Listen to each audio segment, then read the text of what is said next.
everyone, it's Stephanie here and welcome back to another video.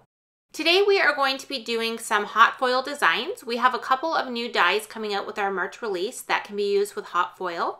So these dies are intended to be used with foil that requires heat and pressure.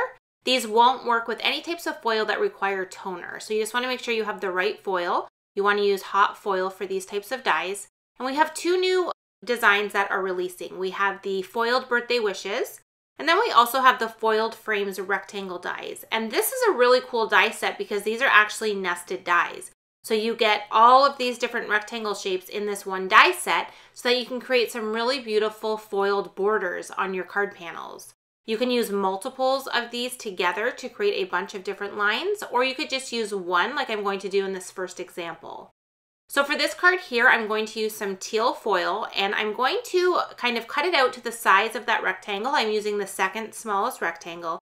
And I'm also going to cut out the center of the foil, mainly because I don't want to waste the foil, but also because if you have a lot of excess foil around your dies, you can end up with a problem where the foil is sticking to the paper where you don't want it.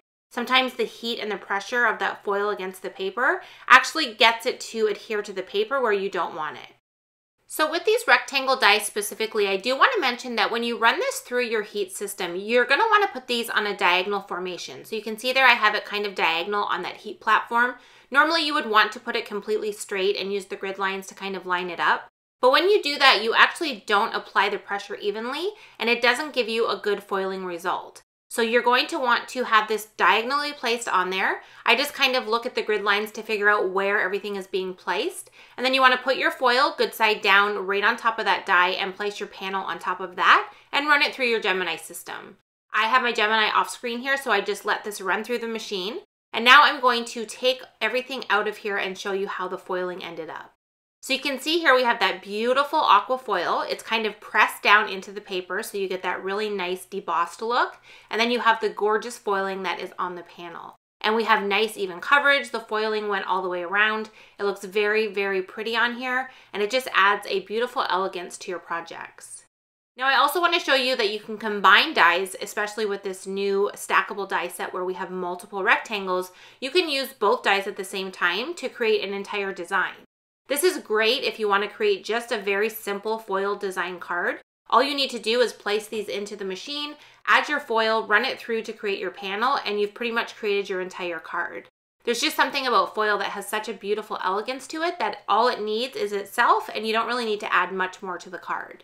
So once again, I kept that rectangle on the diagonal to get nice even pressure. I added the birthday wishes to the center, and I put the whole piece of foil over top of the entire thing without cutting out the center. Now when I lift this foil off, which is a really fun silver glittery foil, you're going to be able to see that we completely covered that rectangle design that we have on the outside, and we also did the birthday wishes on the inside, and it looks so pretty, it's so sparkly. It's just a beautiful design that is quick and easy to do once you have everything set up. And you can see on this one, like I mentioned before, sometimes the foil sticks to the paper where you don't want it. Just take a sand eraser, which is what I have here, and very gently and carefully kind of go over top of any areas where the foil has stuck where you don't want it, and use that sand eraser to very easily buff that away. And now you can see there I don't have any of that extra foil on there, and we have these two beautiful panels. We have one that we've done the whole panel, and then we have one that we've just done the rectangle. And I didn't set up the foil and the panel perfectly over top of the die, so I did end up with both of them being just a little bit crooked, but I just used my paper trimmer and trimmed the sides of that to get everything evened up. And now it's going to layer onto a card base really nicely and everything is completely straight. Okay, so now I've jumped ahead here and I have these flowers that I've colored. I shared a video recently where I colored a bunch of these flowers, a different design, but same idea. And for this one here, I didn't leave the coloring in the video since I wanted to focus on the foiling. But I just used Copic markers and colored in all of the flower pieces. And now I'm layering the extra pieces over top of that main piece. I love these new die sets that we have because all of the flowers are one big die. And then you can add the smaller pieces on top. It's one full piece. So you don't have to piece all of those little flowers and leaves together. So I really love the ease of being able to use these. I added the little flower pot to the bottom of this. And now what I want to do is I want to add this to the panel that we've created, the foil rectangle. You could do this landscape or portrait. It depends on what kind of design you are going for. I decided to do mine landscape so I could have the flower pot kind of sit on top of that foil line and add a really long sentiment across it. So I'm going to use the Flower Fairy stamp set, which is also a new stamp set from the March release, and I'm going to stamp out a sentiment from this set that I thought paired really nice with the flowers. It says, "Sending you a bunch of good wishes," which is perfect for a big flower pot full of beautiful flowers. So I stamped it out onto Summer Splash cardstock. I know it's probably a shock to you that I'm not stamping it on black. And then I am going to heat emboss that with white embossing powder. I also trimmed it out with the largest of the Skinny Strips Die-namics. And I'm going to adhere this directly over top of the flower vase as well as that foil frame. I was just kind of moving everything around to decide where I wanted it. Once I was happy with the placement, I'm going to use some liquid glue to add the flower pot to the card. You can add foam adhesive to this if you would like to have extra dimension. I honestly just didn't want to fiddle with a bunch of foam adhesive behind all of the leaves and the smaller flowers, so I decided to adhere it just directly to that panel, and I did line it up along the bottom of that foil frame.